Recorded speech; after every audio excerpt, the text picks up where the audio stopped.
இரவு நேரத்தில் மகாலட்சுமி வீட்டுக்குள்ளே வர்ற நேரம். அவள் வர்றது வந்து நம்மளுக்கு முழு வெளிச்சத்தில் வரமாட்டா. சூரியன் வெளிச்சத்தில் மகாலட்சுமியுடைய வரவு ரொம்ப கம்மியாக இருக்கும்.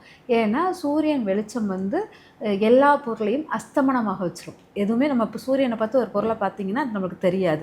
அப்போங்கும்போது அந்த மகாலட்சுமியே வந்தாலும் நமக்கு தெரிய போகிறதில்ல சூரிய வெளிச்சத்தில்.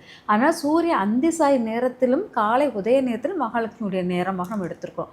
அப்போ அந்தி சாய நேரம் மகாலட்சுமி வரும் நேரத்தில் மகாலட்சுமி எந்த தூணில் துரும்பில் எல்லாத்திலும் இருப்பாள். அவள் வந்து எல்லா பற்றுதலும் உடையவளாக இருப்பாள். மாயப்பற்றுதல் எல்லாம் உடையவளாக இருப்பாள். நம்ம வந்து என்னென்னா ம குப்பைகள் இது எல்லா இடத்துலையுமே எல்லாமே குப்பைகளை வந்து மூதேவியும்போம். மூதேவிங்கிறது மகாலட்சுமியோட அக்கா.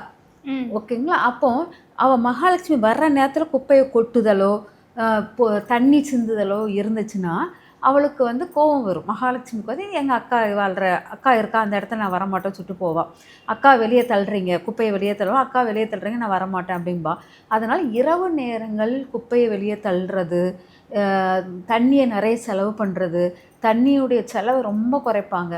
அதனால் அதெல்லாம் பண்ணக்கூடாது. அதுபோக நீங்கள் சொன்ன மாதிரி முடி வாரக்கூடாது. முடியை வந்து சூரியன் அஸ்தமனம் ஆகும் அந்த நேரத்தில் முடி வாரிட்டு தான் முத்தமே தொளிப்பாங்க. ஏன்னா முடி வாரும்போது நம்ம முத்தத்திலிருந்து தான் முடி வாருவோம். அப்போவுமே அங்கே முடி வாரிட்டு முத்தம் பெருக்கும்போது அந்த முடியிலேருந்து எல்லாமே கழிவுகள் ஓடிடும்.